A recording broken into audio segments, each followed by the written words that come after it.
Hello friends, स्वागत है आप सभी का सीबीबीकल आर्ट्स क्लासेस में। शिक्षा शास्त्र का जिनका आज पेपर है उन सभी को मेरी तरफ से बहुत बहुत शुभकामनाएं, मेरी दुआएं। और मैं पूरी कोशिश दोस्तों मैंने किया था कि मैं आपको कंटेंट प्रोवाइड करा सकूं, और जो मैंने आपको दिया है अगर आप उसे तैयार किए होंगे थोड़ा बहुत भी तो कहीं न कहीं आप अच्छे नंबर से पास होने वाले हैं। तो आज मैं थोड़ा-सा आपको टिप्स दे दे रहा हूँ कि कॉपी कैसे लिखें और क्या लिख कर आएँ ताकि आप अच्छे नंबर से पास हो जाएँ। तो बस 5 मिनट के लिए इस वीडियो को देख लीजिए, आज आपका दिन बहुत अच्छा होने वाला है। ये भरोसा करिए, विश्वास करिए, क्योंकि कुछ ऐसी बातें होती हैं जो हमारे दिमाग में पहुँच कर यानी मेंटली हमको परफेक्ट बना देती हैं, स्वस्थ बना देती हैं। तो आज आपको कुछ ऐसे ही टिप्स फॉलो कर लेना है और जिसके माध्यम से आप अच्छे नंबर से पास होने वाले हैं। कामयाब बनना है तो पहले काबिल बनना होगा, टॉपर बनना है तो पहले तैयारी करना होगा। अगर आप कामयाब बनना चाहते हैं तो पहले आपको काबिल बनना पड़ेगा। यानी अगर आपके अंदर काबिलियत है तो कामयाबी है। इसीलिए आपके अंदर लिखने की शैली है तो आप अच्छे नंबर से पास होने वाले हैं। अगर लिखने की शैली नहीं है तो कहीं न कहीं नंबर कम आ जाते हैं। तो आज कुछ ऐसे टिप्स हैं जिसे आपको फॉलो करना है, कुछ लिखने की शैली है उसे आपको फॉलो करना है, जिससे आपको शिक्षा शास्त्र में अच्छे नंबर आने वाले हैं। देखिए, आपका जो सिलेबस है वो एजुकेशन से संबंधित, शिक्षा से संबंधित है। तो आज आपको शिक्षा की बातें ही करनी है, अन्य कोई बातें नहीं करनी। सिर्फ एजुकेशन आपके दिमाग में शिक्षा क्या है, इसके बारे में आपके दिमाग में थॉट होने चाहिए। शिक्षा क्या है और शिक्षा हमें क्यों ज़रूरी है, हमारी ज़िंदगी में शिक्षा का क्या उद्देश्य है, इन सब के बारे में हमको यहाँ पे पढ़ना है। अब सवाल ये है कि प्राचीन में शिक्षा कैसे दी जाती थी, मध्यकाल में शिक्षा कैसे दी जाती थी और आधुनिक समय में कैसे शिक्षा दी जा रही है। अब वर्तमान में नई शिक्षा नीति लागू है, तो अब नई शिक्षा नीति में क्या-क्या प्रावधान हैं, इन सब बातों को हमको समझना है और अच्छे से कॉपी को सजा कर लिख देनी है। सजाना का मतलब कि प्रेजेंट कर देनी है, जो कुछ भी दिमाग में है उसको छाप कर आ जाना है। अब कुछ टिप्स है उसको फॉलो करना है। सबसे पहले दोस्तों मैं आपको बता दूं कि कॉपी कैसे लिखेंगे। देखिए, शिक्षा शास्त्र की कॉपी कैसे लिखेंगे। पहले आपका जो पेपर होगा उसमें बहुविकल्पीय प्रश्न पूछे जाएंगे। जैसे यहाँ देखिए विद्या क्वेश्चन बैंक में दिखा दे रहा हूँ थोड़ा सा आपको, यहाँ पे दे सकते हैं। जैसे यहाँ पे दिया गया है, बहुविकल्पीय प्रश्न पूछे जाएंगे। ठीक है, कुछ इस प्रकार से प्रश्न रहेगा। जैसे यहाँ पे क्वेश्चन पूछा गया है, मठ व्यवस्था महत्वपूर्ण तत्व था। तो यहाँ पे पहले का ये जो फर्स्ट है, इसका जो है पहला पूछा है मठ व्यवस्था महत्वपूर्ण तत्व था। तो इसमें जो भी ऑप्शन सही रहेगा उसमें आपको टिक करना होगा और 1 नंबर आपको मिल जाएगा। तो इस प्रश्न को कैसे लिखेंगे, देखिए जैसे यहाँ पे पहले आपको ध्यान रखिए दोस्तों कि आप जब कॉपी हल करिए तो पूरी कोशिश करिए कि आप जो है एकदम क्रम वाइज लिखना शुरू करें। क्रम वाइज का मतलब ये होता है कि आप जैसे 1 2 3 4 5 ऐसे से आपको लिखते चले जाना है। अब देखिए इससे फ़ायदा क्या होता है, बहुत सारे लोग इससे कहते हैं पहले जो आए पहले वो करिए। मैं बता रहा हूँ पहले क्या ऐसा क्यों ऐसा करना चाहिए। अगर आप ऐसा करते हैं तो एग्जामिनर का जो मूल्यांकन करता है कॉपी को, तो उसमें बहुत बड़ा फ़ायदा हो जाता है। क्योंकि अगर आप 1 फिर मान लीजिए 4, फिर इसके बाद जो है 8, फिर आपने लिखा है 2, फिर इसके बाद 10, फिर इसके बाद मान लो 11 लिख दिया, फिर इसके बाद 12 लिख दिया, फिर इसके बाद जो है 17 लिख दिया क्वेश्चन। तो दोस्तों ये जो क्रम वाइज नहीं है, इससे जो होता है कि कभी-कभी जब मूल्यांकन टीचर करते हैं तो उनका मूल्यांकन करने में कभी-कभी कोई अंक बीच में छूट गया तो आपका नंबर कट जाता है, भले से आपने उस क्वेश्चन को आगे किया है। तो अगर क्रम वाइज लिखे हैं, नहीं आ रहा है, फिर भी कुछ बना-बना के ज़रूर लिख देंगे।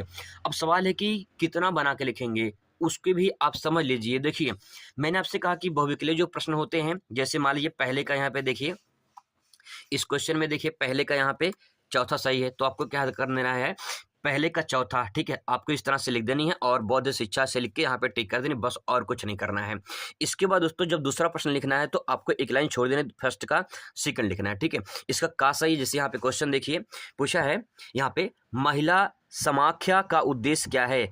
तो महिला समाख्या का उद्देश्य है शिक्षा के माध्यम से नारियों को शक्तिशाली बनाना, देश में औद्योगिकरण के प्रोत्साहन देना, समाज में विभिन्न समुदायों के बीच सहयोग को बढ़ावा देना, प्रदूषण को रोकना। तो दोस्तों इसमें जो है महिला समाख्या है तो शिक्षा नारी से संबंधित, यहाँ पे ये वाला पॉइंट सही हो जाएगा। तो आपको क्या करना है, पहले का सेकंड और का सही है, तो आपको दोस्तों इसी तरह से क्वेश्चन लिखना कि पहले का दूसरा और दूसरे का सही है और उसको लिख के सही का निशान लगा देना, बस इतना काम करना और कुछ नहीं करना है। ठीक है, ऐसे देखिए यहाँ पे तीसरा क्वेश्चन देख लीजिए, निम्न में से कौन सा मानसिक रूप से स्वस्थ जीवन का लक्षण नहीं है? तो यहाँ पे संवेगात्मक अस्थिरता हो जाएगा। तो यहाँ पे क्वेश्चन इस तरह से आपको लिख देना है और सही निशान लगा देना है।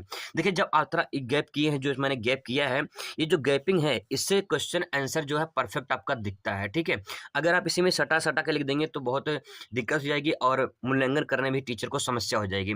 आपको पहला, दूसरा, तीसरा जो पेज है, यानी जो आपको 2-3 पेज हैं, आपको पहला, दूसरा और 3, ये 3 पेज दोस्तों जो आपको कॉपी में लिखेंगे, 3 पेज, उसको आपको परफेक्ट तरीके से लिखना है, अच्छी राइटिंग में लिखना है और पूरी कोशिश करिए कि राइटिंग आपका ठीक ही ठाक हो। अगर नहीं है तो कम से कम एक लाइन गैप कर लिखेंगे और थोड़ा सा स्पेस करके लिखेंगे तो आपका राइटिंग ठीक ठाक बनेगा, ठीक है। पहले 2-3 पेज आपको आराम से लिखना है, इसके बाद जब आराम से लिख लेंगे तो आपका पहला इंप्रेशन बनेगा कि हाँ राइटिंग ठीक ठाक है। आगे आपने लिखा है तो उतना मैटर नहीं करता कि बहुत ज़्यादा रफली लिख दिया है, लेकिन आप पहला पेज, क्योंकि फर्स्ट इंप्रेशन लास्ट इंप्रेशन, तो पहला पेज आपका सब कुछ दिखाता कि आपने कैसी राइटिंग बनाई है आगे, ठीक है। तो उसी हिसाब से आगे कॉपी चेक होने वाला है। तो ध्यान रखिएगा, पहले ये बहुविकल्पीय प्रश्न आपको ऐसे कर लेना है। इसके बाद दोस्तों आपको करना है कौन सा पेपर, यहाँ पे प्रश्न निश्चित उत्तरीय प्रश्न करना है, ठीक है। अगर दोस्तों बहुविकल्पीय प्रश्न चाहो तो आप इस तरह भी लिख सकते हो, जैसे प्रश्नोत्तर फर्स्ट लिखा है मैंने, फिर इसके बाद सेकंड, फिर इसके बाद थर्ड, ठीक है। फर्स्ट का पहला सही था इसमें, ठीक है, यह मैंने इसे लिख दिया है। तो आपको ऐसे इस तरह से लिख लेना है। अगर आप चाहो तो इस तरह से भी लिख सकते हो, नहीं तो आप जो है चाहो तो इस तरह से भी, ऐसे भी आप लिख सकते हो, ठीक है। ऐसे भी लिख सकते हो, नहीं तो आप जो है इस तरह भी लिख सकते हो, दोनों सही है, कोई दिक्कत नहीं है, ठीक है। अब निश्चित उत्तरीय प्रश्न कैसे लिखेंगे? आपके पेपर में निश्चित उत्तरीय प्रश्न पूछा जाएगा। तो यहाँ पे देखिए निश्चित उत्तरीय प्रश्न जैसे यहाँ पे दिया गया है, ठीक है। अब यहाँ पे दिया गया है तो यहाँ प्रश्न नंबर 2, प्रश्नोत्तर नंबर 2, ठीक है, आपको इसे डाल देना है। चाहे उत्तर संख्या डालिए, चाहे प्रश्नोत्तर नंबर डालिए, चाहे आंसर नंबर डालिए, कोई दिक्कत नहीं है, आपको यहाँ पे लिखा होना चाहिए। इसके बाद यहाँ पे जैसे क्वेश्चन पूछा है, रुचि के 2 स्रोतों का नाम लिखिए, तो यहाँ पे आपको दूसरा लिख देना है और लिख देना है रुचि के 2 स्रोत के नाम। पहला जन्मजात रुचि, दूसरा अर्जित रुचि, ठीक है। बस इसके बाद कुछ नहीं करना, क्योंकि इसमें आपको 1 नंबर मिलेगा, ठीक है, 1 नंबर मिलेगा। बस आपको इतना ही लिखना है, इससे ज़्यादा नहीं लिखना है। अगला क्वेश्चन देखिए, हम करके सीखते हैं, यह किसने कहा है? तो आपको क्या कर देना है, हम तीसरा का प्रश्न लिखना। देखिए एक लाइन मैंने छोड़ दिया है, फिर आराम से आप साफ साफ लिखिए तो आपको बहुत अच्छा लगेगा और आपको पूरा नंबर मिलेगा, ठीक है। इसके बाद किसने कहा है? थॉर्नडाइक ने कहा है। बस इतना लिख के काम खत्म, ठीक है। चौथा क्वेश्चन ऐसे देखिए, प्राचीन काल में शिक्षा प्राप्त स्त्रियों को क्या कहते थे? तो देखिए विदुषी कहते थे। तो यहाँ पे चौथे का आंसर क्या हो जाएगा? विदुषी हो जाएगा। बस काम खत्म। ऐसे दोस्तों आपको निश्चित उत्तरीय प्रश्न करना है। इतना ध्यान, अगर टाइम मैनेजमेंट का ध्यान रखिए क्योंकि बहुत ज़्यादा इंपॉर्टेंट होता है। अगर आप टाइम ज़्यादा इसमें लगा देंगे तो आपका जो आगे क्वेश्चन है लघु उत्तरीय, विस्तृत उत्तरीय, इसमें आपका क्वेश्चन छूट जाएगा क्योंकि क्वेश्चन बहुत सारे हैं, आपको लिखना ज़्यादा है। तो इसलिए ध्यान रखिएगा, आपको टाइम मैनेजमेंट को ध्यान में रख के करना है। अब दोस्तों बारी आती है अति लघु उत्तरीय प्रश्न की। देखिए अति लघु उत्तरीय जो प्रश्न होता है यहाँ पे देखिए इस टाइप से पूछा जाता है आपसे, ठीक है। जैसे यहाँ पे क्वेश्चन नंबर देखिए 7, तो यहाँ पे लिखना प्रश्नोत्तर नंबर 7 पे देखिए मध्यकालीन भारतीय शिक्षा के मुख्य दोष बताइए, 4 नंबर का पूछा गया है, ठीक है। तो ये कम से कम आपको जो अति लघु वाला है इसको कम से कम आपको 25 शब्दों में लिखना है, ठीक है। 25 शब्दों में आपको इसको लिख देनी है, ठीक है।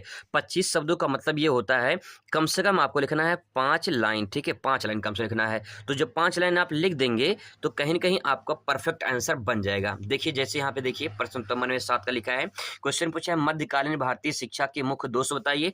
तो यहाँ पे मैंने दोष बता दिया है। मध्यकालीन भारतीय शिक्षा के मुख्य दोष क्या थे? पहला धार्मिक कट्टरता, दूसरा नारी शिक्षा की उपेक्षा, तीसरा पाठ्यक्रम की दोषपूर्ण होना, चौथा शिक्षा केंद्रों की अस्थायी अरबी फारसी की प्रधानता। तो ये 4-5 पॉइंट मैंने लिख दिया है, बस आपको इतना ही करना है। देखिए मैंने एक लाइन छोड़ के लिखा है, तो आप चाहो तो एक लाइन छोड़ कर लिख सकते हो, नहीं तो आप सटा के लिखना, कोई दिक्कत नहीं, लेकिन साफ साफ होना चाहिए, ठीक है। अगर आप साफ साफ लिखते हैं तो आपको ये पूरा सही होकर आपका पूरा नंबर मिल जाता है। अब देखिए जैसे क्वेश्चन पूछा है RMSA का विस्तारित रूप लिखिए, 4 नंबर में पूछा गया है। तो यहाँ पे क्या करना है, प्रश्नोत्तर नंबर 8 है, 8 डाल देना है यहाँ पे। इसके बाद यहाँ पे RMSA यानी राष्ट्रीय माध्यमिक शिक्षा अभियान, राष्ट्रीय माध्यमिक शिक्षा अभियान। बस हो गया, काम खत्म। इसके बारे में थोड़ा सा 2 लाइन लिखना चाहते हो तो यहाँ पे लिख सकते हो, राष्ट्रीय शिक्षा अभियान के बारे में कब शुरुआत की गई थी, कैसे क्या है, तो आपने तैयार किया होगा, ठीक है। तो यहाँ पे दोस्तों ये हो जाएगा, क्वेश्चन 4 नंबर का हो जाएगा, ठीक है। तो यहाँ पे कम से कम 2 लाइन और लिख देंगे तो आपका आंसर परफेक्ट हो जाएगा। आगे देखिए इस तरह से ये हो जाएगा। इसके बाद दोस्तों आपको लघु उत्तरीय प्रश्न लिखना होगा जो कि 50 शब्दों में लिखना होगा। 50 शब्दों का मतलब 10 लाइन, ठीक है। 50 शब्दों का मतलब होता है कि आपको 10 लाइन कम से कम लिखना है, ठीक है। 10 लाइन जब लिखेंगे तो लगभग लगभग ये पूरा जो पेज है वो आपका परफेक्ट भर जाएगा, ठीक है। तो यहाँ पे देखिए लघु उत्तरीय प्रश्न जो है 6 नंबर में पूछा जाता है। नंबर बहुत ज़्यादा मिला है, लेकिन आपको अच्छे से करना होगा। तो आपको जो लघु उत्तरीय प्रश्न है ये वाला, कम से कम आपको 1 पेज में कर देनी है, ठीक है। कम से कम आपको 1 पेज में कर देना है, तो आपको पूरा नंबर मिल जाएगा, ठीक है। टाइम मैनेजमेंट का थोड़ा ध्यान रखिएगा। अब देखिए विस्तृत उत्तरीय प्रश्न क्या करना है। विस्तृत उत्तरीय प्रश्न को आपको 250 शब्दों में लिखना है, ठीक है। 250 शब्दों में लिखना है और कम से कम आपको 2.5 पेज में लिखना है, ठीक है। 2.5 पेज में लिखना है कम से कम, ठीक है। कम से कम 2.5 पेज में आपको लिखना है। विस्तृत उत्तरीय प्रश्न की बात करें तो आपको यहाँ पे देखिए 2 प्रश्न पूछा जाएगा आपसे यहाँ से, ठीक है। 2 प्रश्न पूछा जाएगा इस टाइप से। अब यहाँ पे इस तरह दोस्तों करना है। ये 10 नंबर का रहेगा, 10 नंबर का रहेगा, तो ध्यान रखिए 2.5 से प्लस लिखेंगे, 3 पेज में लिखेंगे तो ज़्यादा नंबर आपको बढ़िया नंबर मिल जाएगा, ठीक है। अब दोस्तों यहाँ पे देखिए एक मैं आपको टिप्स बता दे रहा हूँ कि अगर क्वेश्चन नहीं आएगा तो क्या करना। पहले आप कोशिश करिए कि क्रमवार लिखने के लिए क्वेश्चन अगर नहीं आता है तो आपको दोस्तों ध्यान रखना है कि कुछ भी क्वेश्चन आए, जैसे यहाँ पे कोई क्वेश्चन दिया है, ठीक है, कोई भी क्वेश्चन दिया हो तो शिक्षा से संबंधित है, आपको उस शिक्षा से संबंधित कुछ ना कुछ दोस्तों उसमें बना के जरूर लिख देना है। खासकर जो लघु उत्तरीय प्रश्न है और विस्तृत वाले प्रश्न में इसमें आप आराम से बना के लिख सकते हैं। ध्यान रखिएगा जब बनाएंगे तो हेडिंग का प्रयोग जरूर करेंगे। हेडिंग आपको सोच के लिखना, जैसे पर्यावरण प्रदूषण के बारे में मानव जीवन में क्या खतरा है, अच्छे नंबर पूछा गया है तो आप ऐसे तो बना के लिख ही सकते हैं, कोई दिक्कत इसमें नहीं है, ठीक है। तो यहीं कहीं शिक्षा के बारे में आपको दोस्तों प्रेजेंट करना है। आपको कुछ भी आए तो छाप कराना है, अगर नहीं आएगा तो जो याद करके गए हो वही छाप कराना, सो पास हो जाओगे। अगर आप ऐसा कर लोगे तो पास होगे। अगर आपको डर लगता है कि यार अभी कुछ तैयारी नहीं है तो बस जो मैं कह रहा हूँ आप उसे फॉलो कर लीजिए, पक्का दोस्तों आप पास हो जाएंगे। अगर आप कुछ ना कुछ लिखे हैं तो कुछ ना कुछ जरूर मिल जाएगा आपको। तो दोस्तों ये शिक्षा शास्त्र के बारे में मैंने बता दी, कॉपी कैसे आपको प्रेजेंट करके आना है। आप सभी को बहुत बहुत जो है मैं बेस्ट ऑफ लक देता हूँ कि आप सभी का पेपर बहुत शानदार जाएगा। Thanks for watching.